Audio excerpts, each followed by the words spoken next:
proceso que ya algunos lo están desarrollando. ¿Ya? Ahora, ¿cuál es la normativa, ¿no es cierto?, que regula la administración financiera del Estado? Obviamente el decreto ley 1263, que nace en el año 1975, ¿ya? Y que, ¿no es cierto?, su última versión es del 2 de abril del 2020, ¿ya? Aparece ahí la ley en la cual fue modificada. Bueno, habitualmente toda esta normativa son materia de ajustes, dado las circunstancias y los tiempos en que se van ejecutando las diferentes acciones, ¿ya? Desde el punto de vista administrativo y financiero del servicio público. Luego tenemos, ¿no es cierto?, ¿qué dice el artículo 63? Dice el artículo 63, dice que el sistema de contabilidad gubernamental es el conjunto de normas, principios y procedimientos técnicos dispuestos para recopilar, medir, elaborar, controlar e informar todos los ingresos, gastos y costos y otras operaciones del Estado. ¿Ya? Para el caso municipal, obviamente se utiliza la misma conceptualización, ¿cierto? Recopilamos, medimos, elaboramos, controlamos, informamos los ingresos y gastos, costos y otras operaciones del Estado. Cuando hablamos del sistema de contabilidad, no hablamos solamente de ingresos efectivos y gastos efectivos, sino que es mucho más que eso, ¿ya? ¿No es cierto? Registramos hechos económicos, ¿ya? Hechos financieros, registros de ajustes, ¿ya? Como lo que está ocurriendo ahora con los bienes de uso, ¿no es cierto?, los bienes de activo fijo, ¿ya? Por lo tanto, el sistema de contabilidad registra todo este tipo de operaciones, ¿ya? El artículo 64, ¿qué dice? Dice que el sistema de contabilidad gubernamental será integral y aplicable a todos los organismos del sector público. Además, será uniforme en cuanto a normas, principios, procedimientos, plan de cuentas, estados, informes financieros, ¿ya? Y eso lo podemos corroborar con la NIC SP, ¿no es cierto?, que está siendo obligatorio para todos los municipios, ¿ya?, la aplicación de esa nueva normativa, en la cual establece un marco conceptual, ¿no es cierto? Aparece los tipos de operaciones, cómo se registran, el reconocimiento de los bienes de uso, ¿cierto? La incorporación de otros bienes que hasta el 31 de diciembre del 2020 no estaban incorporados en los inventarios municipales, pero que a partir de este año deberán incorporarse como lo son los bienes nacionales de uso público, ¿ya? Que hasta el año pasado no eran activables, pero a contar de la nueva normativa, ¿no es cierto?, se ha hecho exigible incorporar estos bienes en la contabilidad. ¿Ya?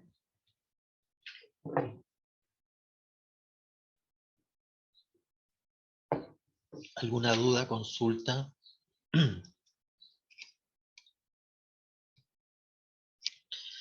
Luego dice el artículo 65, dice, la Contraloría General de la República llevará la contabilidad de la Nación y establecerá los principios y normas contables básicas y los procedimientos por los que se regirá el sistema de contabilidad gubernamental. Las instrucciones que dicho órgano de control imparta al respecto serán de aplicación obligatoria para todos los servicios que se refiere el artículo 2 de este decreto ley. Bueno, el artículo 2 del decreto ley establece todos los organismos públicos, ministerios, servicios públicos que se rigen por esta normativa, ¿ya? Y en ella se incorporan, obviamente, las municipalidades. Lo que dice el artículo 66, los registros de estados contables primarios que determina el Contralor General y que informen sobre las operaciones presupuestarias de fondos y de bienes deberán ser llevados por las unidades de contabilidad adscritas a los respectivos servicios. Y en la medida en que estas unidades estén en condiciones de asumir las funciones operativas que se les asignan. Bueno, aquí lo que está diciendo es que cada entidad pública debe disponer de una unidad encargada de llevar la contabilidad del servicio público, ¿ya? Hacia eso se refiere el artículo 66. para que registre esta unidad tanto las operaciones presupuestarias, de fondos, de bienes, bueno, y todas las operaciones que tengan incidencia en la estructura patrimonial del municipio.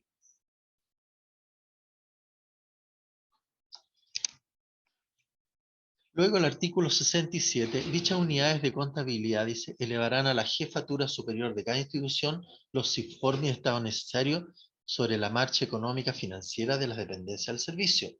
Será de la competencia de la Contraloría General de la República el control y supervisión técnico de las unidades mencionadas en los incisos anteriores con el fin de mantener la coordinación y uniformidad del sistema. Ojo acá hay un tema súper relevante que igual vale la pena como analizarlo. Dice, dichas unidades de contabilidad, cuando habla de dichas unidades de contabilidad estamos hablando de las unidades contables de los servicios públicos, dice, elevarán a la jefatura superior de cada institución los informes y estados necesarios sobre la marcha económica financiera de las dependencias del servicio. Ojo acá. Por lo tanto, de acuerdo a esta normativa, ¿no es cierto?, los municipios, a través de las unidades presupuestarias y contables, deben entregar información sobre la marcha económica y financiera de la municipalidad.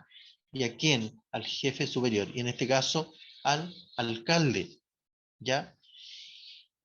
Y de esta manera, ¿no es cierto?, los funcionarios de las unidades respectivas podrán deslindar responsabilidades respecto especialmente a la determinación de eventuales déficits que se puedan generar al interior del municipio, ¿ya? Porque hay que mantener informado al alcalde respecto de cuál es la marcha financiera y económica de la municipalidad, ¿ya? Tendrá que saber si dispone o no dispone de los recursos para la ejecución de ciertas acciones o ciertos proyectos de inversión que desea ejecutar, ¿cierto? Ahora, producto de la situación económica financiera, lo más probable es que tenga que aplazar la ejecución de algunas obras, de algunas actividades. ¿Por qué? Porque el nivel presupuestario que tiene el municipio no es suficiente para poder absorber esos gastos. ¿Cómo lo demostramos? Lo demostramos a través de los informes contables presupuestarios pertinentes, ¿ya? Y es una forma también de ir señalando que en algún momento el presupuesto puede presentar situaciones deficitarias en los ítems que conforman la estructura presupuestaria, ¿ya? Por eso dice acá también, dice, será de la competencia de la Contraloría, ¿no es cierto?, el control y supervisión técnico de las unidades mencionadas en los incisos anteriores. O sea, claro, nos ayuda técnicamente, ¿no es cierto?, en cómo debemos registrar, ¿no es cierto?, las normas, los procedimientos, pero también para mantener la coordinación y uniformidad del sistema. Una forma de, ¿no es cierto?, debe existir una coordinación permanente, debe existir una, digamos, vuelvo a repetir, coordinación entre esas unidades con la entidad fiscalizadora, ¿ya?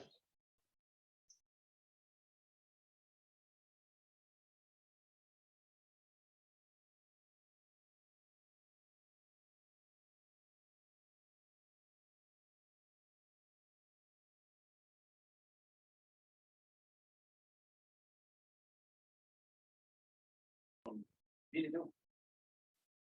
Oye, Miguelito dice que aquí están los deseos.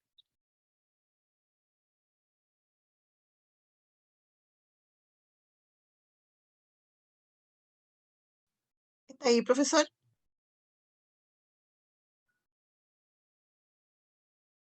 Sí, se silenció, pero tiene, a ver, esperemos un poquito.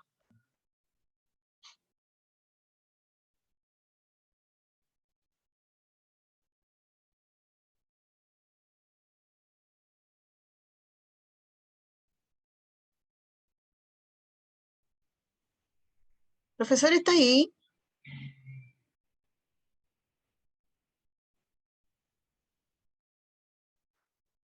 Sí, un segundito que estaba en una emergencia Ah, ok, transitoria. ¿Ya? ya. Ya, pero seguimos. Ya, ¿no es cierto? Hablaba ahí delante respecto de la información que las unidades de contabilidad y presupuesto deben entregarle al alcalde sobre la marcha, ¿no es cierto?, de la municipalidad desde el punto de vista económico presupuestario. Es una forma también ¿no es cierto? Como decían antes, de deslindar responsabilidades de estas unidades, ¿ya? Porque lo más probable es que en algunos casos, ¿no es cierto?, cuando no existe información, muchas veces los déficits o los desajustes presupuestarios financieros, ¿no es cierto?, se transfieren las responsabilidades de estas unidades. ¿Por qué? Porque no se han entregado oportunamente, ¿no es cierto?, la información pertinente. ¿Ya? No sé si hay comentarios, si algún municipio ha tenido estas dificultades, ¿ya? Pero aquí está normado, ¿ah? En la Ley Orgánica de Administración Financiera del Estado. Y esto puede ser un tema, ¿no es cierto?, importante. Cuando no ocurre esto, la Contraloría puede considerarlo como una obviamente, falta de información, ¿ya?, sobre la situación, ¿ya?, que también puede recaer en la responsabilidad del área respectiva. ¿Ya?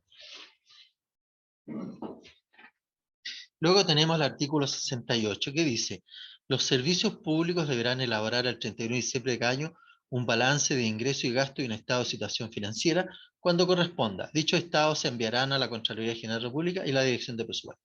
Bueno, en el caso de los municipios, ¿no es cierto?, obviamente que igual forma se elaboran estos estados financieros, el balance de ingreso y gasto. Bueno, acá en este caso se elabora el balance general, ¿no es cierto?, el balance de ejecución presupuestaria, el estado de flujo, ¿no es cierto?, el estado de variación patrimonial, ¿ya? Y cuál otro más, me falta uno, pero ya me acordaré, ¿ya? Pero son todos esos informes, ¿no es cierto?, que ha impartido la Contraloría respecto de la información financiera, presupuestaria y contable del municipio.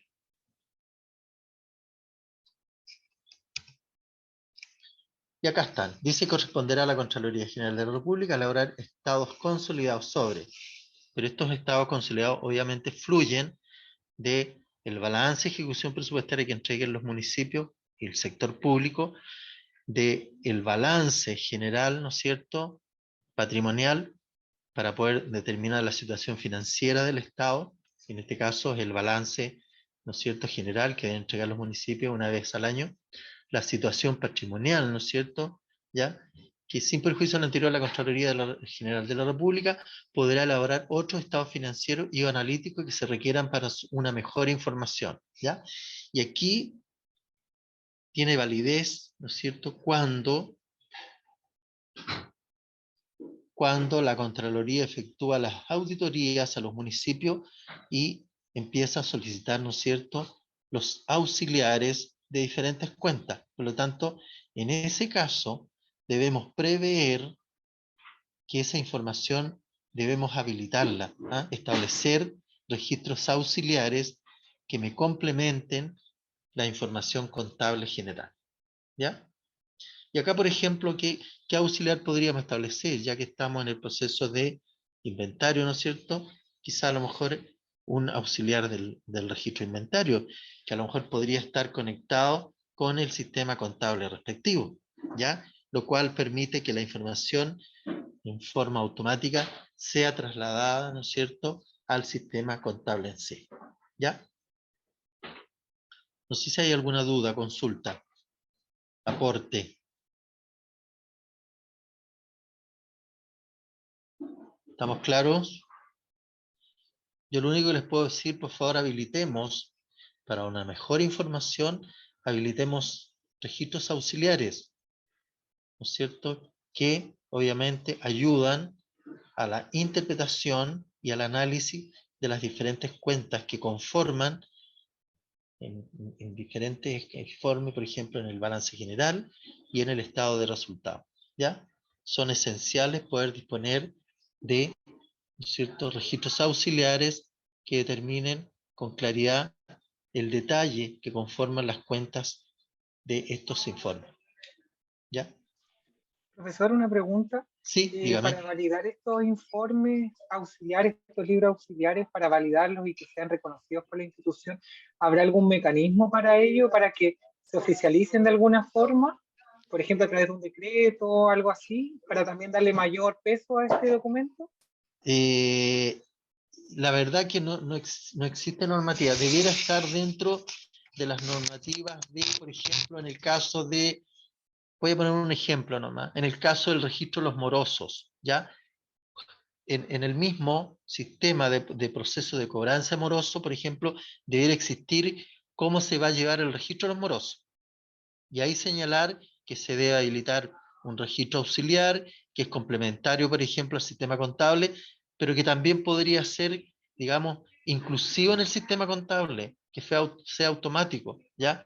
Que no haya intervención también de personas en el proceso de reconocimiento de la morosidad, sino que automáticamente el sistema los vaya reconociendo. Pero eso tiene que ver con sistemas informáticos, ¿ya? Que de igual forma pueden quedar establecidos en todas estas normas internas municipales respecto a la cobranza y al control de los morosos. Lo mismo ocurre respecto de las patentes municipales, ¿no es cierto? Los procedimientos de cobranza de las patentes internos o el reglamento interno de cobranza, establecer respecto de los morosos, respecto de ciertas cuentas, ¿no es cierto?, que tienen que ver con ingresos municipales, deben existir registros auxiliares para darle claridad, transparencia, ¿no es cierto?, y validación a los saldos que están conformados en el balance general o en el estado de resultados. ¿Ya? Perfecto, muchas gracias. Ya. Bueno, acá, dentro del sistema contable, ¿no es cierto?, se establecen principios de contabilidad. Y en general son los mismos principios que se establecen en la contabilidad privada. Si uno los analiza y lo que hace la comparación, en realidad tienen el mismo efecto y la misma aplicabilidad. ¿Ya? Dice acá que el sistema de contabilidad general de la nación se sustenta en la teoría contable de general aceptada. ¿Ya? ¿Qué significa eso? Que mantenemos, ¿no es cierto?, por un lado la igualdad contable, ¿no es cierto?, mantenemos la igualdad del inventario, ¿ya? ¿Y cuáles son esas igualdades, ¿no es cierto? Que el activo menos el pasivo es igual al capital. Siempre se tiene que dar esa igualdad en todos los procesos de registro contable, ¿ya? Dice, por lo que todos los hechos económicos susceptibles de ser expresados en términos monetarios deben registrarse sobre la base del método de la partida doble. Y el método de la partida doble, ¿no es cierto?, ¿qué señala? Señala que tanto cuando yo registro al debe una cuenta, de igual forma tengo que tener cuentas que se registren al haber. Siempre se tiene que dar la dualidad económica. Y en ese caso podemos señalar, ¿no es cierto?, que no hay cuenta deudora sin su acreedora. ¿Eso qué significa? Que tenemos que tener cuentas que se registran al debe, pero por otro lado también tenemos cuentas que se registran al haber, y ahí se me da la igualdad para mantener la igualdad contable. ¿Ya? Acuérdense usted que cuando yo cierro el libro diario al mes, los deben ser igual al haber. Y ahí se está, ¿no es cierto?, conformando lo que es la dualidad económica. ¿Ya? Ahora, ¿qué dice? ¿Qué es el método de la partida doble? Dice, para entender el método de la partida doble deben tenerse presentes dos conceptos básicos de la contabilidad. Estos son la entidad contable y la dualidad económica. ¿Ya? ¿Qué significa la entidad contable? Dice que cada servicio o organismo público que administra recursos y obligaciones del Estado constituye una unidad contable independiente. Y eso es lo que establece, acuérdense ustedes, lo que comentamos delante, el decreto ley 1263, ¿ya? Que cada servicio público está definido como una unidad contable independiente. ¿Qué significa independiente? Significa que cada unidad registra en forma separada sus registros contables, de hechos económicos, financieros, presupuestarios. ¿Ya? Por eso, ¿no es cierto?, se señala como entidad contable a todo y cada uno de los servicios públicos y entre ellos las municipalidades. ¿Ya? Ahora, ¿qué significa la dualidad económica? La dualidad económica, dice la contabilidad, lo reconoce la igualdad entre los recursos disponibles para el logro de los objetivos establecidos como meta y las fuentes de dichos recursos para cuyo efecto utiliza el método de la partida doble. ¿Ya? Manteniendo el proceso partida doble, se debiera dar, ¿no es cierto?, la dualidad económica, a menos, ¿no es cierto?, que estemos mal utilizando las cuentas, que en definitiva, ¿no es cierto?, nos esté dando la partida doble. ¿Alguna consulta? ¿Duda?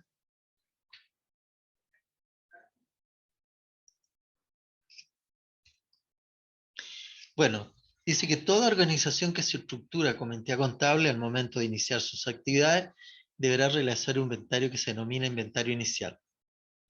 ¿El inventario inicial qué es? Es un listado detallado de los bienes y obligaciones con los que se inicia su actividad una entidad contable y estará compuesto por los activos, los pasivos y el patrimonio.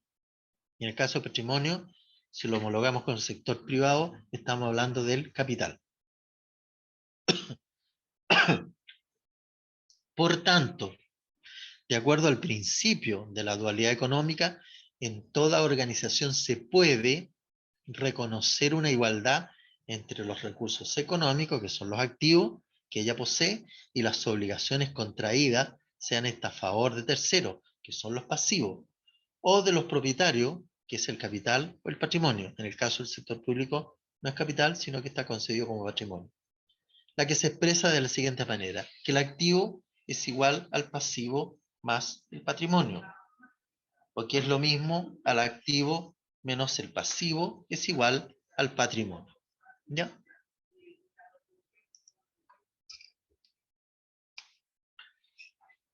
Donde el activo, ¿no es cierto?, son los recursos, igual al pasivo, que son las obligaciones con terceros, más el patrimonio, que son las obligaciones con los propietarios. El patrimonio es la parte, ¿no es cierto?, que es dueña del municipio de su patrimonio. ¿Ya? En el caso del sector privado son los dueños, en la parte, ¿no es cierto?, que le corresponde a los dueños, es como lo que queda liberado, ¿cierto?, después de haber rebajado del activo, haber rebajado, ¿no es cierto?, los pasivos o las deudas. Esta igualdad nace inmediatamente con el inicio del giro de la entidad contable y se conserva durante toda su existencia, independiente de los cambios constantes que se producen en los elementos que la integran por efecto de los hechos económicos que la entidad realiza. ¿Ya? De este modo se puede deducir que el patrimonio es la diferencia entre los recursos activos y las obligaciones con terceros, los pasivos.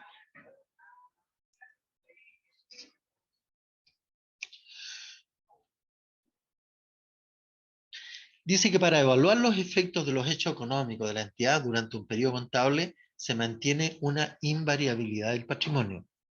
Yo parto con un patrimonio X y termino con un patrimonio X. ¿Ya? Ahora, durante el ejercicio contable presupuestario se produce lo que es las variaciones patrimoniales. ¿Por qué? Porque es lógico, ¿cierto? Se están generando recursos que me están aumentando el patrimonio, pero también se están aplicando recursos que me significan disminución del patrimonio. ¿Ya? Pero para que se mantenga la invariabilidad del patrimonio, para los efectos de las operaciones económicas, financieras y presupuestarias, ¿ya?, y que el patrimonio se mantenga inalterable durante todo el ejercicio contable respectivo y presupuestario, se utilizan unas cuentas especiales, que son cuentas que, por un lado, disminuyen en forma indirecta el patrimonio, ¿no es cierto?, y por otro lado, cuentas que aumentan en forma indirecta el patrimonio.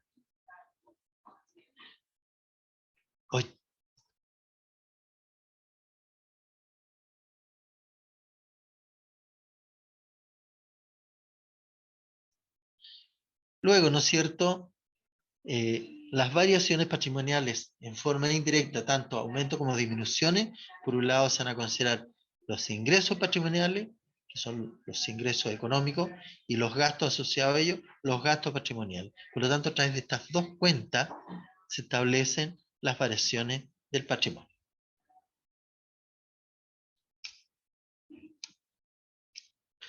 Durante el periodo contable, las variaciones del activo, pasivo y patrimonio se van acumulando por separado en los diversos conceptos que representan a los recursos y a las obligaciones.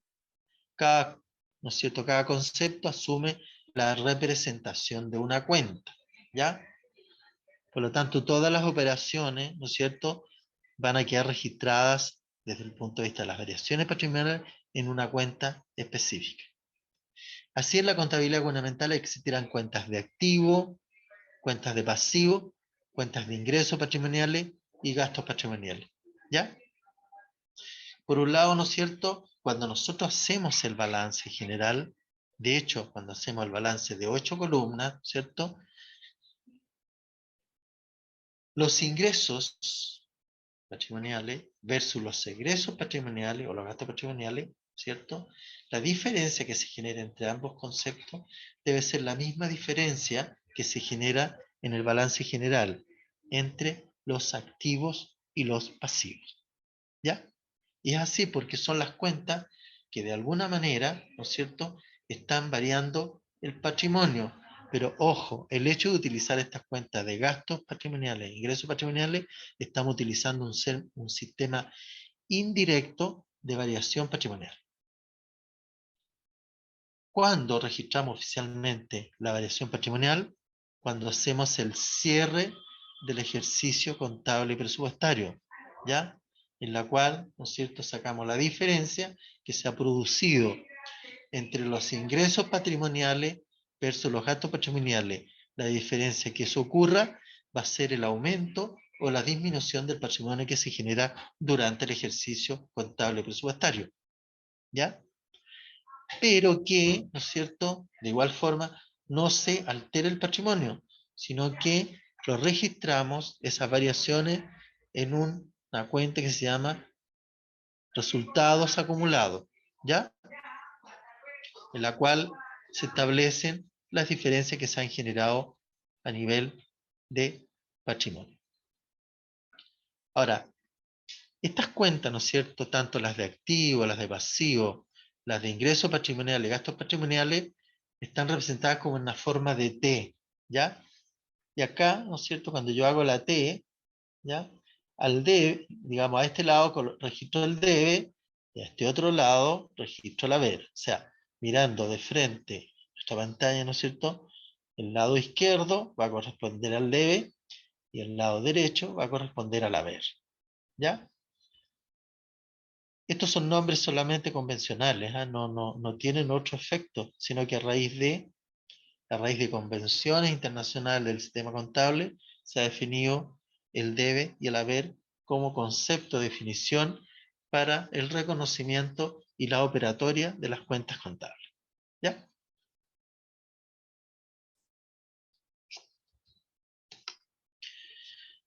Hablábamos antes, ¿no es cierto?, de los principios contables que sustentan el sistema de contabilidad gubernamental y que están establecidos en la NIC-SP. Primero tenemos la gestión continuada de la empresa, ¿ya? Siempre asumimos que la empresa va a tener una vigencia indefinida, ¿ya? No va a ser con vigencia definida o vigencia finita, como se llama, ¿ya?, que tiene fin. Entonces, cuando hablamos del principio de la gestión continuada, dice ahí que se presume, salvo prueba en contrario, que continúa la actividad de la entidad por tiempo indefinido, conforme a la ley u otra disposición de su creación. Por lo tanto, la aplicación de las reglas contables no puede ir encaminada a determinar el valor de liquidación del patrimonio institucional.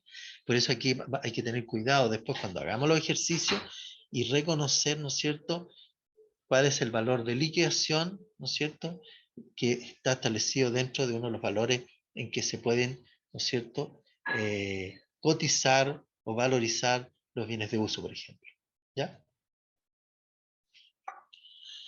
Luego tenemos el principio del devengo, o el principio del devengado, que en el caso del punto de vista conceptual tiene el mismo concepto. Dice que las transacciones y otros hechos económicos deben reconocerse en los registros contables cuando esto ocurre, y no en el momento en que se produzca el flujo monetario o financiero derivado de aquello, ¿ya? Bueno, y pareciera que hay muchos municipios también que trabajan con el efectivo, ¿ya? eso en el fondo, digamos, obviamente no está bien porque no se está respetando uno de los principios contables básicos para los registros contables del municipio. ¿Por qué?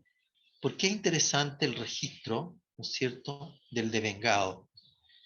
Porque por un lado, respecto de los ingresos, ¿no es cierto?, vamos a tener información de aquellos ingresos que debieron haber recepcionado, se debieron haber recepcionado en el municipio y que no han ocurrido, ¿ya? Por X razón, ¿cierto? El contribuyente no nos ha pagado el 100%, ¿no es cierto?, de los ingresos correspondientes.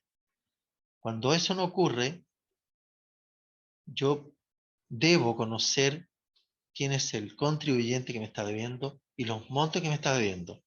Pero eso, ¿cómo lo logro? Lo logro registrando el devengamiento de los ingresos, ¿ya? Porque si registro solamente el efectivo, no voy a tener información respecto de los montos que los contribuyentes me deben. Va a ser imposible reconocerlo. Base fundamental del sistema contable, ¿ya? Por eso ustedes que de igual forma, ¿no es cierto?, tenemos que registrar contablemente y reconocerlo contablemente los derechos por un lado y por otro lado las obligaciones. Cuando reconocemos los derechos es porque estamos devengando un ingreso por percibir, ¿ya? Nace un derecho en beneficio del municipio sobre la cobranza de un ingreso respectivo, ¿ya? Profesor, Dígame. hay dos consultas. Una consulta aquí. Dice, ¿esos principios de dónde salen? ¿Alguna normativa? Pregunta Solange Soto. A ver, esos principios nacen, primero que nada, de la normativa contable que establece la Contraloría, ¿ya? Y estos son principios contables de general aceptación, y son de general aceptación a nivel mundial, ¿ya? No es que el municipio o alguien lo dispuso por normativa, sino que está dado, esto es parte de las convenciones internacionales que en su momento se tienen que haber estudiado, analizado. Y de hecho, ¿no es cierto?, sigue apareciendo el devengamiento como uno de los principales principios, ¿ya? Porque tiene que ver, ¿no es cierto?, con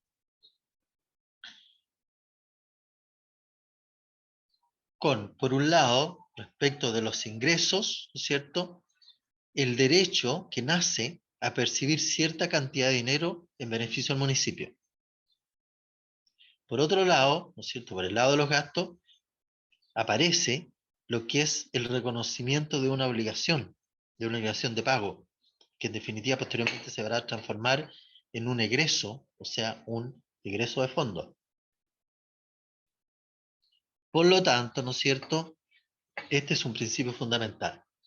Ahora, de la pregunta que de dónde nace este principio, nace desde cuando yo tengo uso de razón, ¿no es cierto?, se ha usado el devengado. Cuando quienes estudiamos contabilidad, ¿no es cierto?, está establecido dentro de los PSGA, los principios, ¿no es cierto?, contables de general aceptación.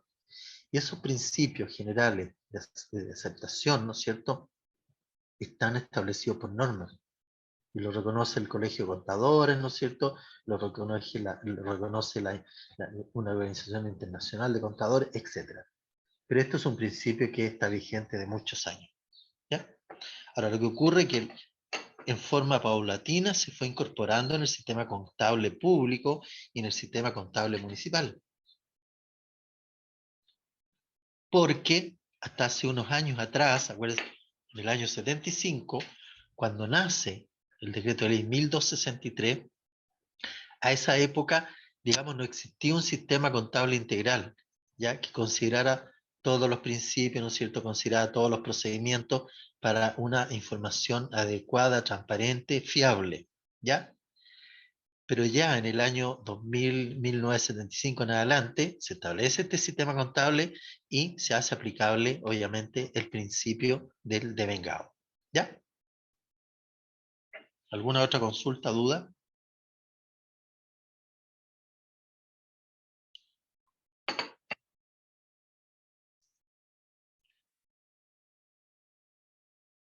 ¿Ya? No sé, Solange, si le quedó clara la idea.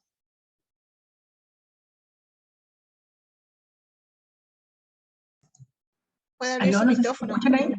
Sí, Solange Soto, ¿sí? ¿Me escuchan ahí? Sí, Ya, sí, es que lo que pasa es que consultaba porque yo trabajo en el área de control y ¿ya? justamente cuando hago alguna observación tengo que mencionar con nombre de ley, normativa, etcétera, qué es ¿Ya? lo que se está infringiendo.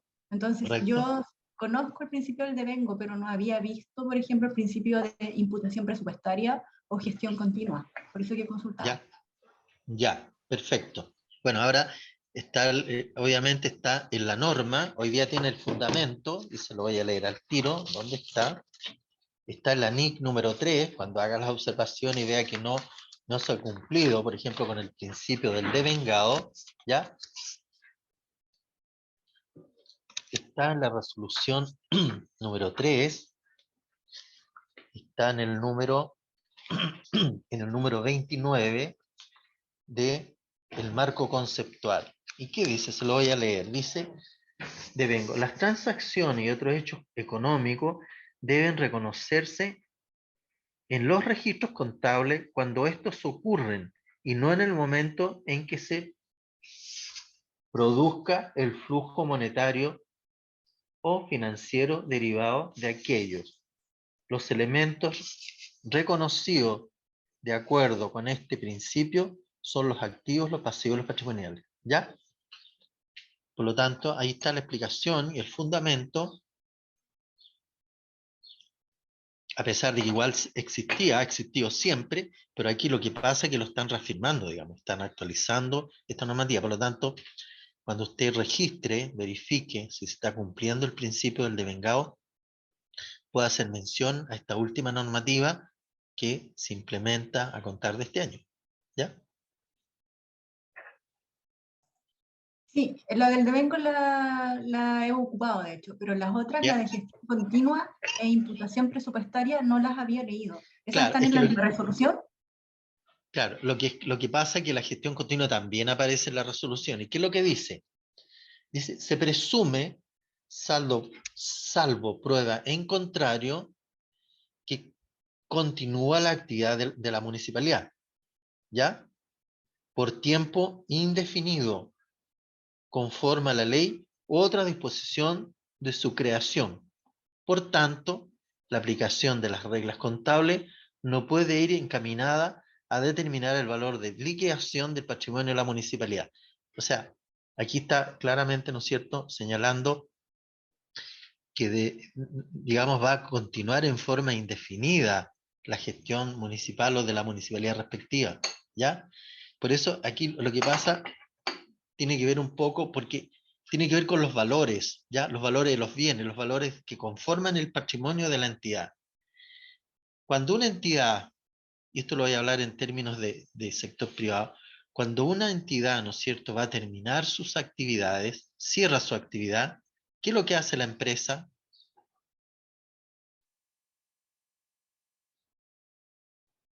¿Qué es lo que hace una empresa cuando cierra sus actividades? Liquida los bienes. Liquida, ¿cierto? ¿Sí? ¿Ya? Por lo tanto, cuando eso ocurre, ¿ya? Cuando se están liquidando, los liquida a valor de liquidación, todos los bienes del activo, ¿ya? A eso se refiere, ¿no es cierto?, cuando es gestión continuada.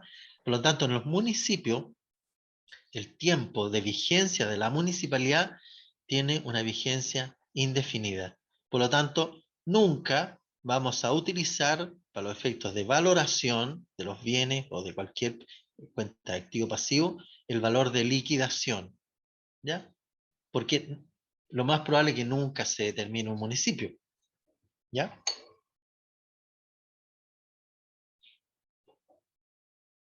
Profesor, para complementar, Sí, es la página número 16 de esta resolución. En la página 16 están todos estos principios. están todos estos principios, ¿no es cierto? Está en el número 21, ¿ya?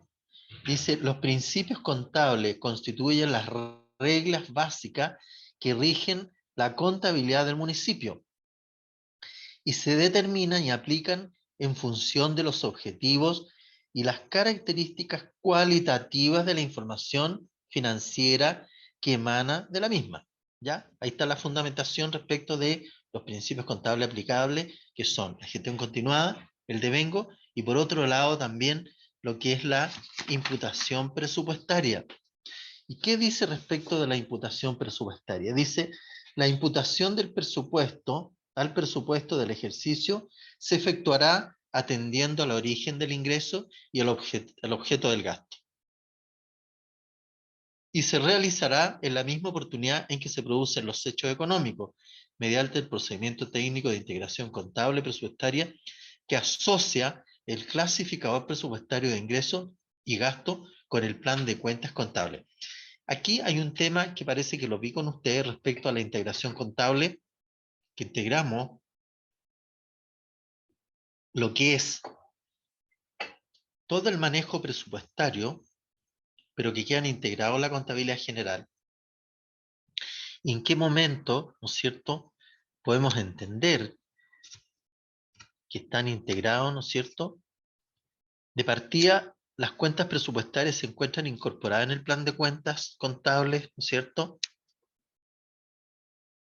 Por otro lado, ¿no es cierto?, las cuentas presupuestarias están clasificadas en cuentas de ingresos y en cuentas de gasto presupuestario. Las cuentas de ingresos presupuestarios tienen las características de cuentas de activo. Las cuentas de gasto presupuestario tienen las características de definición de cuentas de pasivo. Por lo tanto, las cuentas de ingresos presupuestarios son activos, son bienes o son derechos que tiene el municipio sobre esos ingresos. Por otro lado, los gastos presupuestarios, ¿no es cierto?, son las obligaciones que tiene el municipio desde el punto de vista presupuestario, que se han generado producto del ejercicio presupuestario y que tienen características de cuentas de pasivo. Y ahí se produce, ¿no es cierto?, la integración contable con el presupuesto. Podríamos señalar ese aspecto, pero también podemos señalar otro aspecto en términos de qué manera, ¿no es cierto?, se produce esta integración contable. Se produce también, ¿no es cierto?, cuando hacemos el cierre del ejercicio presupuestario. Y cuando hacemos el cierre del ejercicio presupuestario, ¿qué cuentas utilizamos?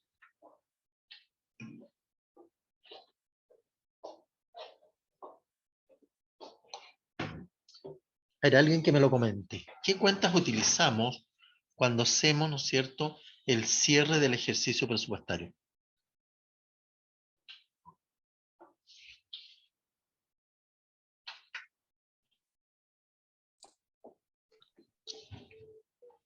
¿Sí? ¿Alguien? Me imagino que ¿Alguien? saldo final de caja, profesor, por ahí. No, No. las cuentas de activo contra pasivo, ¿cierto? Y las cuentas de resultados, ingresos o gastos contra los resultados del ejercicio. A ver, lo que estamos analizando acá respecto cómo se integra la contabilidad presupuestaria en la contabilidad global municipal, ¿cierto? ¿Y cómo se integra? Ya dijimos, ¿no es cierto?, que es que las cuentas de ingreso presupuestario tienen las características de cuenta de activo, porque son derechos que el municipio tiene sobre ciertos montos y ciertos valores. Por otro lado, tenemos las cuentas de gasto presupuestario, que son la generación de obligaciones provenientes del presupuesto, ¿no es cierto?, y que el municipio va a tener que cumplir. Y esas cuentas tienen las características de cuentas de pasivo. Ahora, ¿dónde también se produce la integración contable? Es cuando nosotros hacemos el cierre del ejercicio presupuestario. ¿Y qué pasa ahí, no es cierto? Nosotros traspasamos, ¿no es cierto?, los ingresos presupuestarios. ¿Cuáles son los ingresos presupuestarios? Todas las cuentas que me generaron ingresos por percibir durante el ejercicio presupuestario respectivo, ¿ya? Y ahí donde registramos esas cuentas, porque hasta el momento, ¿no es cierto?, tenemos abierto el presupuesto. Lo otro también dice que el presupuesto tiene que quedar cerrado el 31 de diciembre de cada año. ¿Cómo cerramos el presupuesto? E integramos el presupuesto en el aspecto contable. ¿Se cargan a las cuentas por cobrar? ¿Ya? ¿A las 121.92? Correcto, las cuentas por cobrar de ingresos presupuestarios, ¿no es cierto? Y Sí. cerramos las cuentas presupuestarias respectivas, ¿cierto? Porque están abiertas, eso al final del ejercicio, ¿ya? Y ahí Sí. cierro el presupuesto. Y me quedan registradas, ¿no es cierto?, en dos cuentas contables. Una por el lado de los ingresos, que son las cuentas por cobrar de ingresos presupuestarios, y la otra las cuentas por pagar de gastos presupuestarios, ¿cierto? Sí. ¿Estamos bien? Ya. Bueno, en esa forma integramos nosotros lo que es el presupuesto respecto de la parte contable. ¿Ya? De repente se produce la confusión. ¿Por qué? Porque el presupuesto, ¿no es cierto?, asumimos que es un instrumento que fue determinado estimativamente, ¿cierto? Que nosotros estimamos que van a ocurrir ciertos hechos económicos. ¿Ya? Luego, ¿no es cierto?, de esa manera reconocemos contablemente las cuentas por cobrar y las cuentas por pagar de corte presupuestario, ¿cierto? Por lo tanto, de esa manera estamos integrando lo que es el presupuesto conjuntamente con la contabilidad. Y por eso que dice acá, dice, la imputación al presupuesto del ejercicio se efectuará atendiendo al origen del ingreso. Primero que nada, ¿cómo se origina el ingreso? ¿De dónde proviene? ¿Ya? Generalmente la parte municipal, ¿de dónde provienen los ingresos? De las licencias médicas. Principalmente Ya, de los pues, derechos. derechos, ¿cierto? Pero hablemoslo en términos más globales, ¿no es cierto? De aquellos ingresos que vienen, su origen está en la aplicación del Decreto Ley 3063, ¿no es cierto? Que establece todo el listado de ingresos municipales por los cuales se pueden financiar los municipios, ¿cierto? Es el origen, ¿no es cierto?, del ingreso, pero que a su vez detrás de ello hay todo otro origen, ¿no es cierto? Ya, en el caso de los derechos municipales, estará, ¿no es cierto?, en el caso del cobro de los derechos de aseo, provendrá del servicio que efectivamente se prestó. Porque en el caso de los derechos de aseo, lo que pagan las personas es por un servicio efectivamente prestado. ¿Ya? O sea, aquí hay una contraprestación entre ambas partes, entre por un lado el municipio y por otro lado el usuario. ¿Ya? El municipio presta el servicio, pero el usuario también le paga un derecho al municipio por prestarle ese servicio. Y por ahí, ¿no es cierto?, se generan todos los recursos, todos los ingresos. Y hay otros que derechamente, ¿no es cierto?, tienen un carácter netamente tributario municipal, como son, ¿no es cierto?, los permisos de circulación, las patentes municipales, que tienen las características de, podríamos decirlo, de impuesto, ¿ya? En la cual no existe una contraprestación directa entre el municipio y el contribuyente, ¿cierto? Por otro lado, también el objeto del gasto. ¿Cuál es el objeto del gasto? ¿De dónde nace? Por ejemplo, en el caso del gasto en personal, obviamente nace de la existencia de una dotación de personal para que pueda mantener un sistema, pueda prestar los servicios respectivos, ¿no es cierto?, hacia la comunidad. De ahí se originan estos gastos. Y así sucesivamente cada uno de los gastos va a estar dado de acuerdo al objeto, hacia dónde va dirigido el gasto, ¿ya? En el caso de los servicios comunales, obviamente que va a ir definido hacia los servicios que el municipio le presta a la comunidad, como es digamos, la regulación de aseo, ¿no es cierto?, los servicios de iluminación de la comuna, la mantención de parques y jardines, etc. ¿Ya? Que en el fondo ahí casi no hay una contraprestación, ¿ya? Sino que hay el pago de o sea, el gasto que genera la municipalidad respecto de ciertas actividades, tanto internas como externas. ¿Ya? ¿Alguna duda? ¿Consulta? ¿No?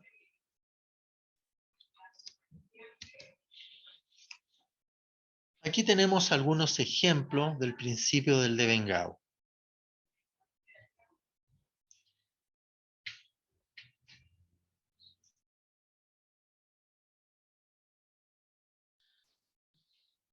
Acá tenemos, ¿no es cierto?, ejemplo, venta de servicios. ¿En qué momento se genera el devengado?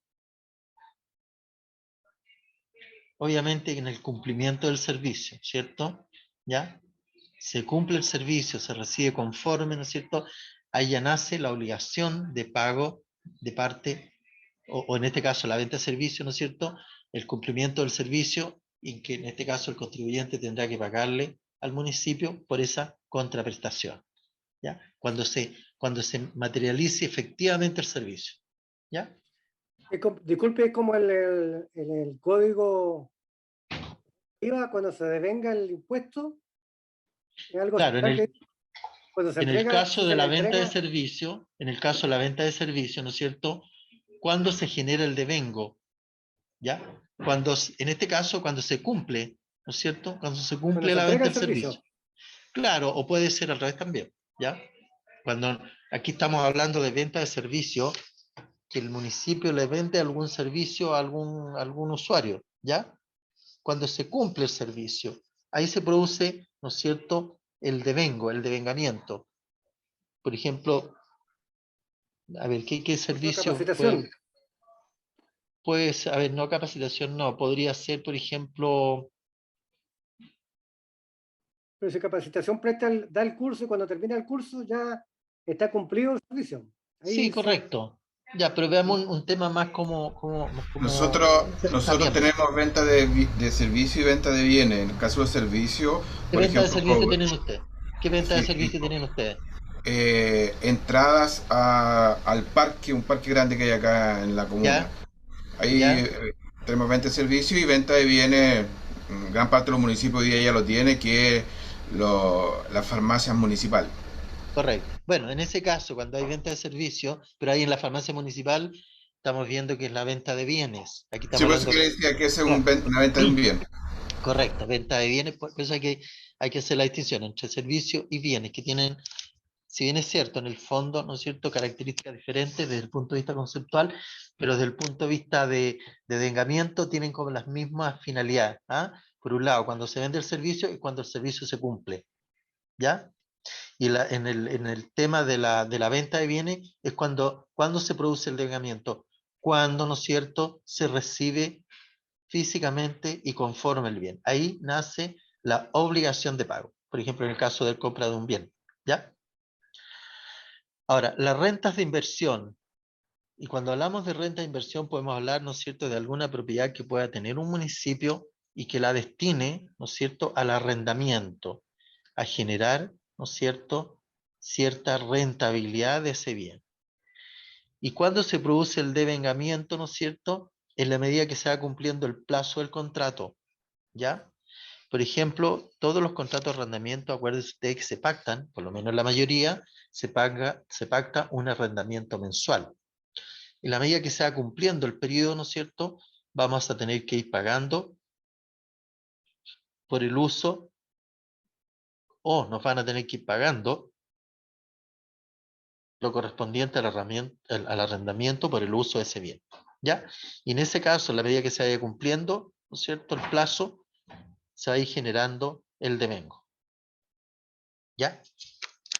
Luego tenemos los contratos honorarios, ¿ya? ¿Y cuándo se produce el devengamiento acá en los contratos honorarios? A ver, ¿en qué condiciones se puede generar, ¿no es cierto?, el devengo en un contrato honorario? Conforme se van cumpliendo los servicios prestados. ¿Cierto? Claro, pero a través de qué medio verifico que los servicios han sido prestados conforme a lo que establece el Cuando contrato? cuando se hace entrega de la boleta de honorario con su respectivo respaldo. ¿Y cuál es el respaldo de la boleta de honorario? En el El caso informe de nuestro, prestación. informe de prestación de servicio aprobado por su Correcto. jefatura. Claro, el informe, podemos decir el informe de gestión que debe coincidir, ¿no es cierto?, aquellos servicios prestados con lo que establece el contrato, ¿cierto? ¿Ya? Ahora, se Sí, entiende, nosotros eso lo respaldamos con un certificado del IT del contrato. correcto, el inspector técnico, el supervisor técnico, ¿cierto? Porque tiene que haber una jefatura que obviamente verifique que los servicios que están contratados y que están servidos, ¿no es cierto?, corresponde su pago de acuerdo a lo pactado. ¿Ya?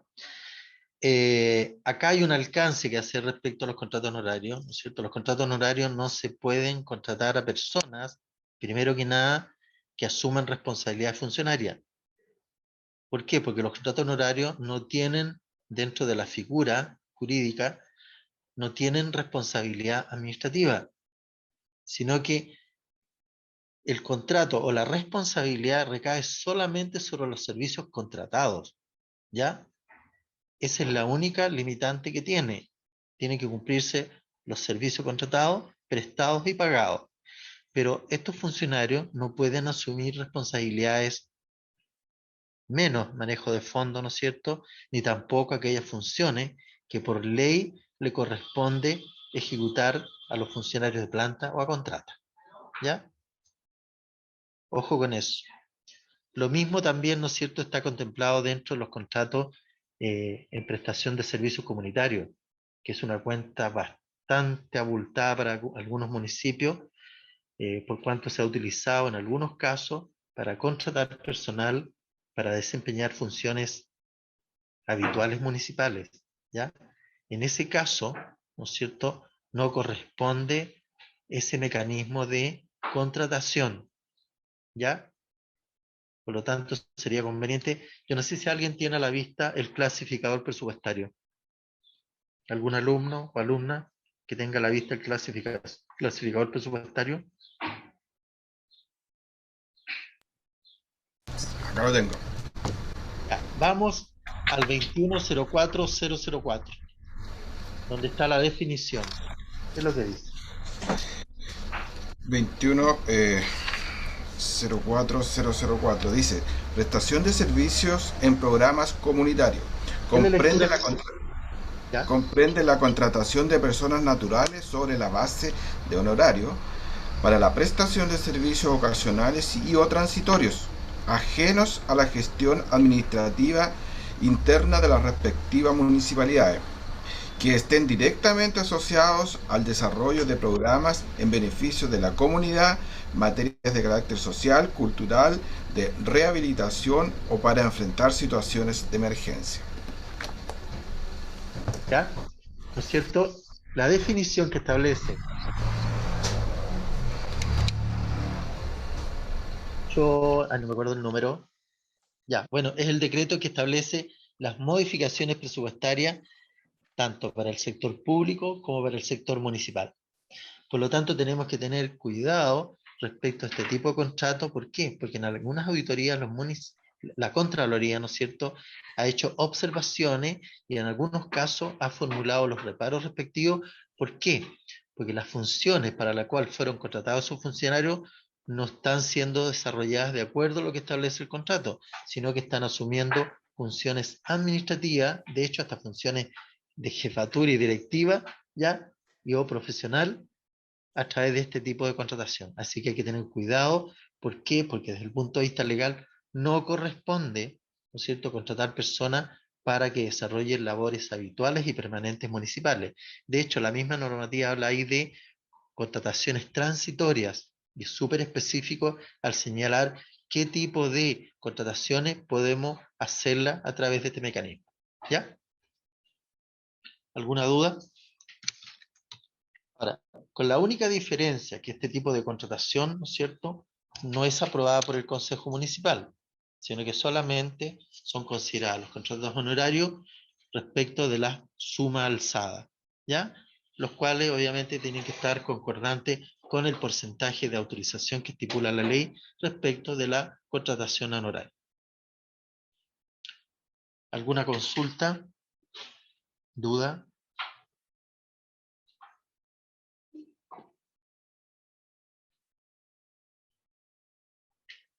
Ya, estaríamos claros respecto a eso. Ahora,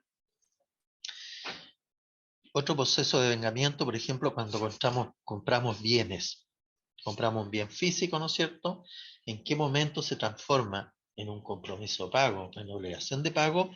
Cuando se recibe el bien físicamente, conforme a la petición que se hizo en su momento, ¿ya? Las características, etcétera, etcétera, ¿ya? Y para eso, si lo recibo bien conforme, ahí nace, ¿no es cierto?, la obligación de pago. Ahora, respecto del aspecto tributario, ¿cierto?, las facturas debemos aprobarlas o rechazarlas dentro de los 8 días siguientes a la fecha de recepción. ¿Ya? Ahora, yo sé que muchos municipios tienen la problemática interna respecto de los procesos que se deben adoptar cuando se hace la recepción de facturas. No generalmente las facturas llegan a la unidad respectiva a quien le corresponde aprobar o simplemente a rechazar, ¿no es cierto?, las facturas respectivas. No sé si hay algún comentario al respecto. Yo sé que los municipios tienen varias dificultades respecto al procedimiento de recepción de factura, ¿no es cierto?, y respecto de la aprobación o rechazo de estas. ¿Alguna experiencia de algún municipio? Y por acá, profesor. Dígame. ¿Sí? ¿De qué No, comuna no usted? No es el municipio que actualmente trabajo, sino que en uno anterior en el que estuve. ¿Usted de qué municipio es? Y trabajo en Maipú. Ya, perfecto. Pero antes trabajé en otro municipio. Ya. Y cómo lo hacíamos con el tema de la facturación fue que centralizamos en una unidad de facturación. ¿Ya? Maipú también tiene una situación muy parecida, que es donde se descargan las facturas y se empiezan a trabajar. ¿Ya? Sí. Entonces, con eso permite que podamos cumplir el plazo de los 8 días, porque si no, obviamente está, hablando en buen chileno, irremediablemente aceptada. Correcto. Entonces, es irrevocablemente aceptada, por tanto, los servicios estén prestados en tiempo-forma, debemos Sí. aceptarlos y pagarlos igualmente. Exacto, Entonces, justamente. y he escuchado en varios otros municipios con colegas, porque es típico que uno trata de buscar la mejor opción y la costumbre se va dando, y muchos han Correcto. optado por aquello, tener como una unidad centralizada que descarga las facturas desde Servicio de Correcto. Impuestos Internos, y de esa manera van verificando cumplimiento o incumplimiento, derivan a las unidades técnicas y así cumplen con los plazos de los 8 días. Exacto, justamente. Sí, Me parece así lo- súper bien el proceso. Gracias a usted, profesor. Gracias. Una consulta, ¿eso está dentro del DAF o dentro del Departamento de Adquisiciones? Es que yo creo que ahí tienen que... ¿usted hace la pregunta a la comuna que estaba planteando? ¿O hace la Sí, a la pregunta comuna que general? estaba planteando, a la comuna que lo estaba planteando. A ver, la persona de Maipú que estaba Sí, lo he recién... visto, la mayoría obviamente lo tiene a través de DAF, ¿Ya?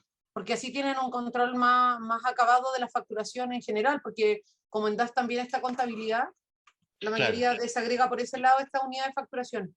Correcto. Pero eso no quita que internamente, desde el punto de vista de organización, de estructura municipal, el municipio pueda adoptar el procedimiento más adecuado que le acomode para los efectos de llevar un control severo de la recepción de esta factura, que pueda, ¿no es cierto?, establecer algún área específica que se encargue de recepcionar estos documentos a través de la página del Servicio de Impuestos Internos.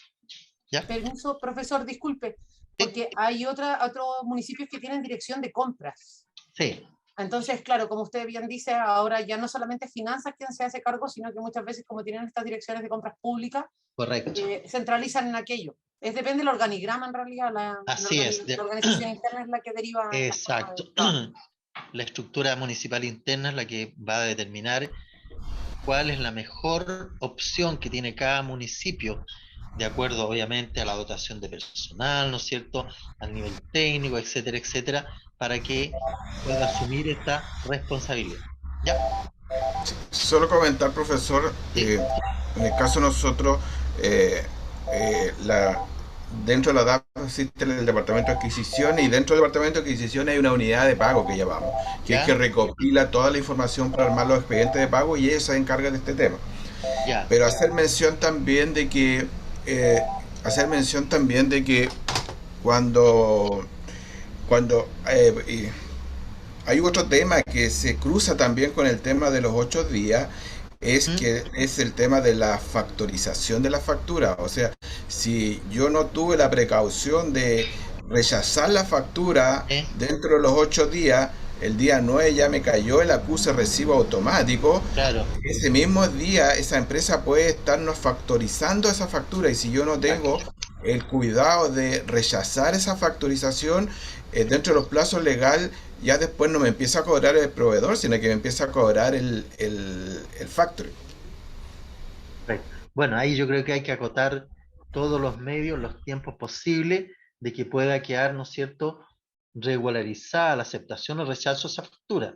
Ya, desgraciadamente es un plazo relativamente acotado y estrecho, en lo cual de repente por nuestros procesos internos municipales, que de repente, ¿no es cierto?, no los simplificamos, nos vemos envueltos en algún proceso que, digamos, de alguna factura que no se visualizó dentro de los 8 días, que podría tener algún tipo de dificultad, pero que desgraciadamente el no haberlo hecho automáticamente se entiende, como lo manifestaba delante una alumna, se entiende irrevocablemente aceptada. ¿Ya? Yo Por lo quería tanto, comentar un caso ¿sí? de la Municipalidad de Arica. Acá actualmente se hace eso, que se descarga una sábana, se entrega a las distintas unidades para que ellos reconozcan las facturas. Sin embargo, ese proceso no ha funcionado de la mejor manera y actualmente está en proceso de licitación para una empresa que integra la información y se automatiza la aceptación o rechazo. Es decir, si no se aprueba la recepción conforme, esta automáticamente es rechazada, o si es que no hay pronunciamiento dentro de los primeros días, 7 días, se entiende rechazada, o si hay un problema, el proveedor puede modificar los datos dentro de estos 7 días. Entonces, ese en realidad es la búsqueda que estamos teniendo también a puertas de la digitalización, y creo que va a solucionar muchos problemas, porque actualmente, como comentaba el compañero anterior, han habido problemas con el factoring, que ese factoring se lo entrega a otro factoring, ese factoring a otro factoring, Sí, y así hemos tenido sucesión de entregas de esa sesión de esa factura. Entonces, con el sistema informático se espera reducir, uno, que es la aceptación automática por pasarnos de los 8 días, y el otro, un mayor control y automatización de los procesos. Claro, lo que pasa es que de igual forma, al aceptar o rechazar una factura, de igual forma hay un proceso de verificación, ¿ya? Especialmente, por ejemplo, en el caso de los proyectos de inversión, ¿ya? Que es un proceso, yo diría, más lento, porque de igual forma hay que verificar a través del hito que el estado de pago que respalda una factura X, ¿no es cierto?, se haya recibido conforme.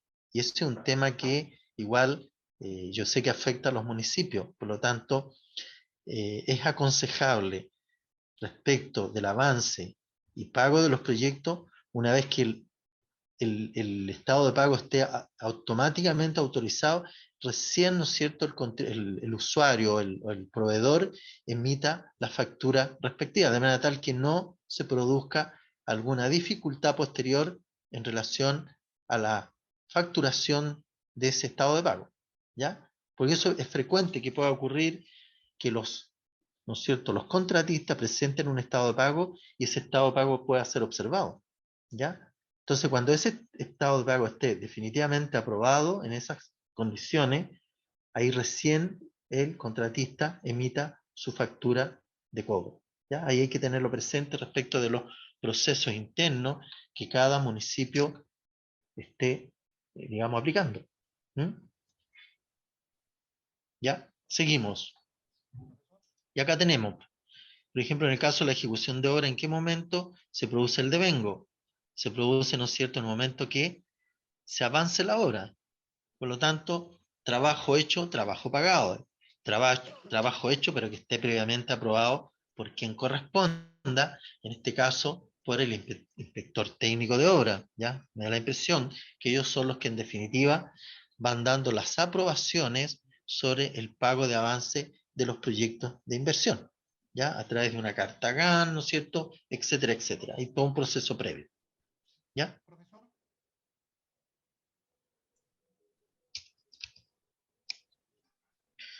Lo que dice la integración contable es una regla de operatoria y establece que, y aquí vamos a aclarar un poco. Profesor. Sí, dígame. Disculpe, volviendo un poquito atrás. No le escucho bien. A lo mejor está con audífono. No. ¿Aló? Sí, ¿Aló? se escucha súper bajito, no le escucho bien. ¿Qué pasará? Un segundo, voy a revisar el audio. Por favor. ¿Ahora? Ahora sí, ahí sí. Ahora sí. Ya, Sí. aquí se nos han presentado las siguientes situaciones. En varias oportunidades hemos tenido dificultades con este del devengamiento. Y se generan porque muchas veces entre la recepción conforme de un bien o de un servicio y que el proveedor facture, se producen diferencias. Un ¿Ya? proveedor, ¿cierto?, no está obligado a facturar de inmediato, se puede demorar días, semanas, meses en facturar. Sí, por supuesto. Entonces, nosotros tenemos, por ejemplo, bienes recibidos conforme, o de repente eventos recibidos conforme, y la factura incluso han llegado en los años posteriores. ¿Ya? Entonces, ¿en qué momento devengo ahí? ¿Cuando recibo el evento conforme o tengo que esperar la factura para devengar? A ver, lo normal es que tiene que ver con un tema tributario, ¿ah? Acuérdense usted, y eso hay que leerlo en el decreto ley 825, ley de impuesto a las ventas y servicios. ¿En qué momento se debe emitir la factura? La factura se emite en el momento que se hace la transferencia física de los bienes, ¿ya?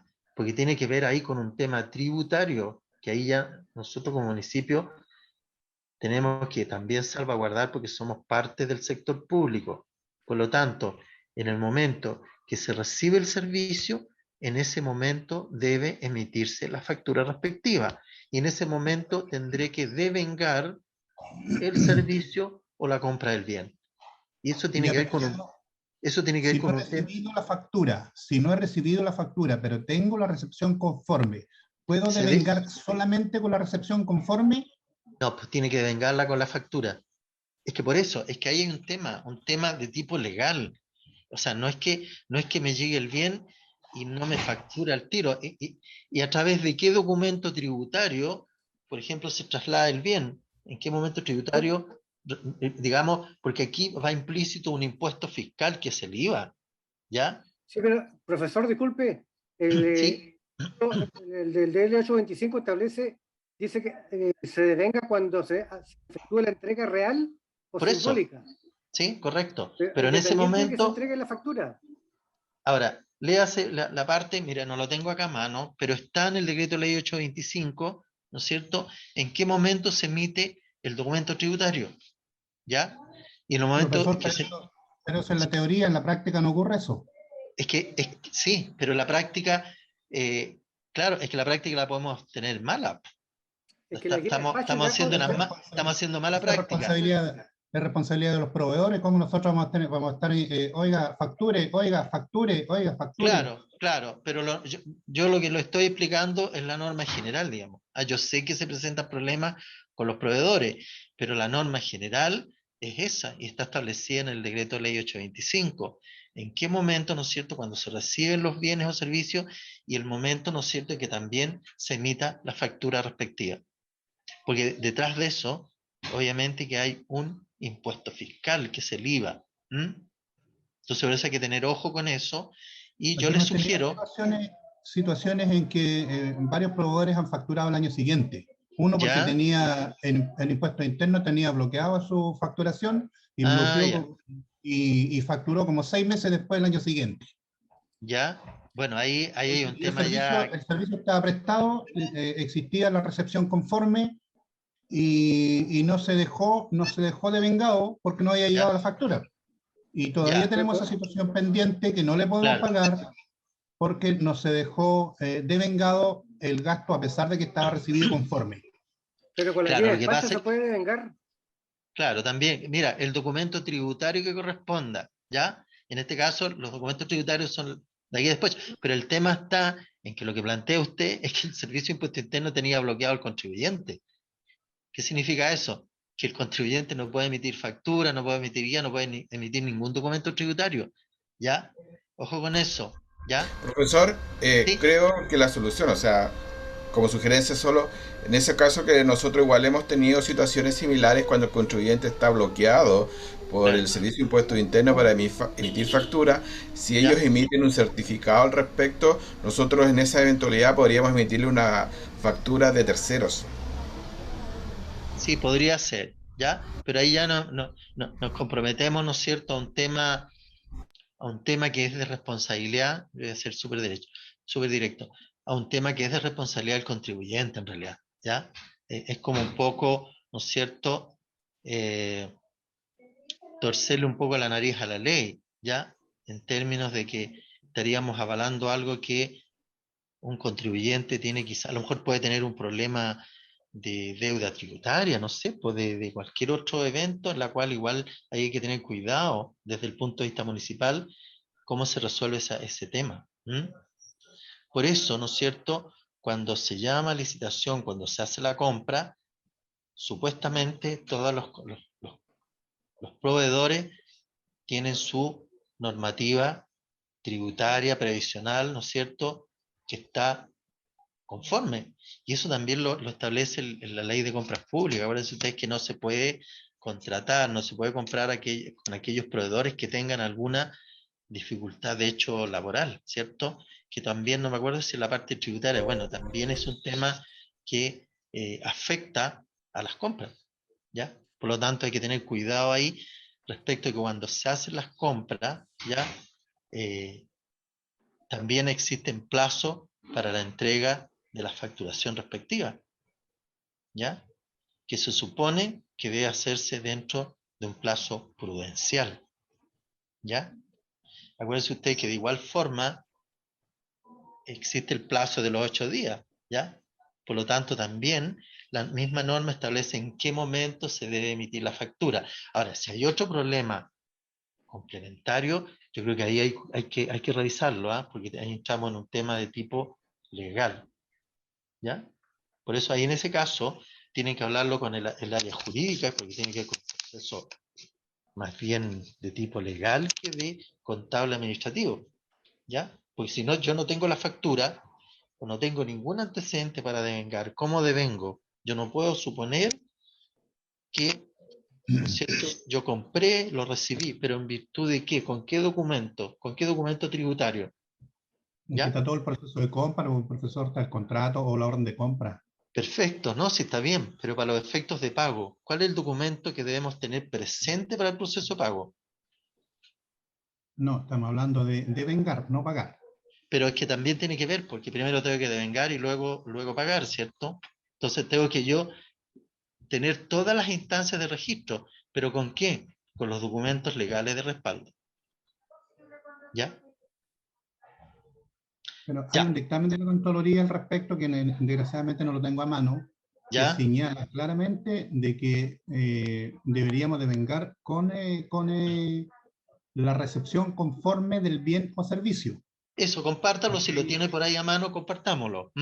Porque ahí, claro, porque esa recepción conforme se hizo en base a todo un procedimiento de adquisiciones. Sí. Pero también hay que tener cuidado, porque también como hay implícito por ahí un impuesto fiscal, ¿cierto? Si tiene la normativa, compártalo, ¿ya? Trate de conseguirla. Ya, lo voy a buscar. Pero lo normal es que se emitan los documentos tributarios respectivos de respaldo, ¿cierto? Ya. La integración contable es una regla de operatoria y establece que, dice, en el sistema de contabilidad gubernamental, se asume que todas las operaciones financieras que se originan en la ejecución del presupuesto de ingreso y gasto constituyen al momento de generarse un derecho a percibir o una obligación de pagar. Esto es lo que estamos hablando con el devengamiento, ¿cierto? Aun cuando ellas se efectúen en base efectivo, posibilitando de este modo la obtención de informes relativos al comportamiento presupuestario, salvo que una disposición expresa excluya determinados movimientos de este operatorio, ¿ya? Y aquí aparece, ¿no es cierto?, los ingresos por percibir, y acá aparecen las cuentas por pagar, ¿ya? Los ingresos por percibir el derecho a percibir cierta cantidad de dinero, y las cuentas por pagar son las obligaciones a pagar. Y por eso que se define por este lado como cuentas de activo y por este otro lado como cuentas de pasivo. Porque una, derecho a percibir, y la otra, la obligación de pagar. Hay que recordar, dice, que el principio de imputación presupuestaria, la imputación al presupuesto del ejercicio se efectuará atendiendo al origen del ingreso y al objeto del gasto, y se realizará en la misma oportunidad en que se producen los hechos económicos, mediante el procedimiento técnico de integración contable presupuestaria que asocia el clasificador presupuestario de ingreso y gasto en el plan de cuentas contable. ¿Ya?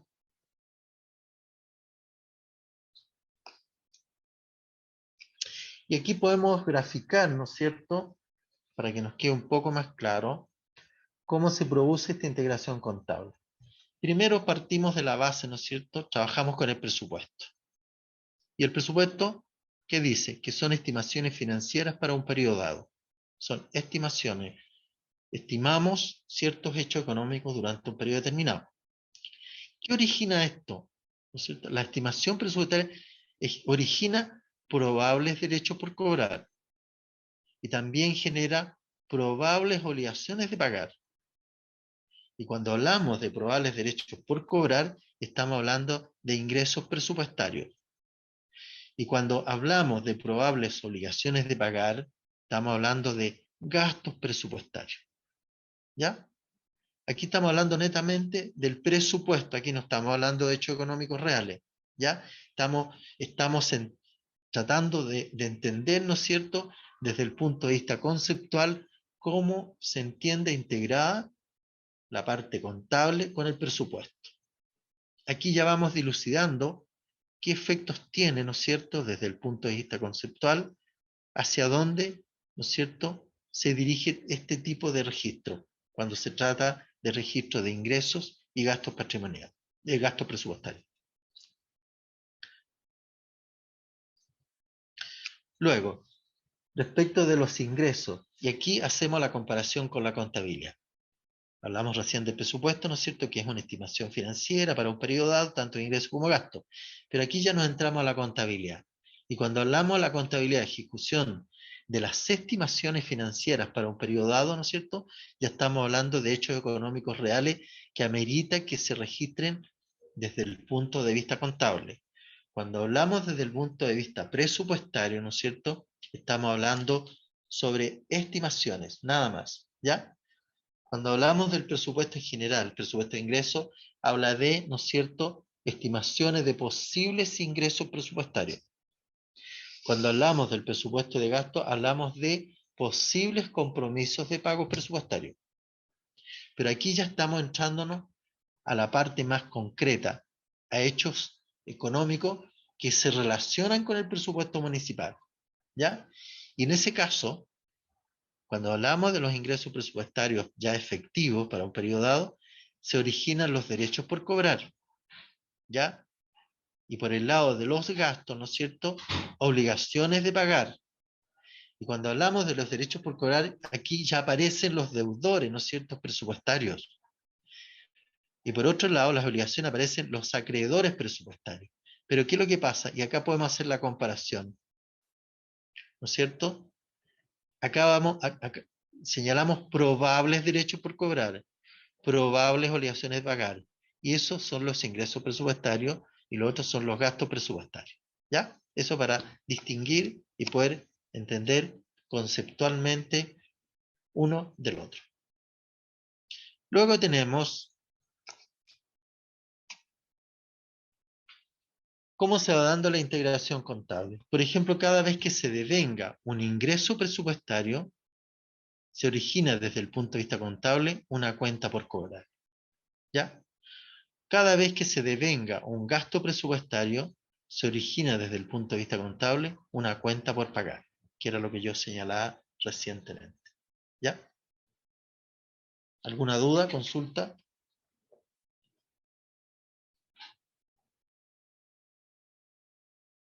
Profesor, sí, respecto dígame. a la anterior, de la lámina anterior, de los derechos por cobrar y las obligaciones por pagar, también ¿Sí? hay un espacio, hay por decirlo de alguna manera, un tema temporal, ¿cierto?, de cuándo se debe realizar. Bueno, ahí acuérdense ustedes que vimos algunos ejemplos que no se imputan necesariamente en forma directa ciertas operaciones en el presupuesto, ¿ya? Primero teníamos ¿no es cierto?, las operaciones extra presupuestarias, que esas definitivamente no están consignadas acá en este informe, no deberán estar. Pero sí hay algunas otras que transitoriamente tienen afectación presupuestaria, pero eso ocurre en el momento que ocurre, en el momento que yo materializo, por ejemplo, la entrega de fondos, no necesariamente va a tener una aplicación presupuestaria en forma inmediata, sino que lo más probable es que posteriormente vaya a tener una aplicación presupuestaria. Y cuando eso ocurra desde el punto de vista contable, ya, ¿no es cierto?, se va a generar o un derecho o una obligación. ¿Ya? Por ejemplo, cuando nosotros entregamos, ya, entregamos fondos por rendir, lo tiramos, ¿no es cierto?, a la cuenta fondos por rendir y rebajamos la cuenta banco. En ese caso, ¿qué es lo que estamos haciendo? Estamos haciendo un registro contable, ¿ya?, en la cual disminuye la cuenta banco, pero me aparece una cuenta de ingreso, ¿no es cierto?, que es fondos por rendir, que en el fondo es plata, que si bien es cierto, yo se la entregué a otra persona porque es de la municipalidad, que en cualquier momento, desde el punto de vista contable, el punto de vista financiero, es un activo y lo podría yo hasta definir en el fondo como un concepto de disponibilidades, ¿ya? Porque si no lo gasta ni lo rinde, tiene que reintegrar esos fondos a las arcas municipales la persona que lo haya recibido. ¿Fijan? ¿Ya? ¿Queda clara la idea? Sí, profesor. Luego, como decíamos delante, ¿no es cierto?, ¿cómo se da la integración contable? Dice que cada vez que devenga un ingreso presupuestario, se origina desde el punto de vista contable una cuenta por cobrar. Cada vez que se devenga un gasto presupuestario, se origina desde el punto de vista contable una cuenta por pagar. Y acá tenemos, ¿no es cierto?, el flujo de cómo se genera desde el punto de vista contable puro esta integración, ¿ya? Todos los ingresos presupuestarios yo los clasifico con el código 115, ¿cierto? ¿Ya? Todas las cuentas presupuestarias de ingresos van a estar dadas con el código 115 y estas son cuentas de activo. ¿Por qué? Porque comienzan con el código 1. No hay que olvidar que el código 1 son las cuentas de pasivo, las cuentas de activo. Código 2, cuentas de pasivo. Código 3, patrimoniales. Código 4, ingresos patrimoniales. Código 5, gastos patrimoniales. Y código 9, cuentas de responsabilidad, ¿cierto?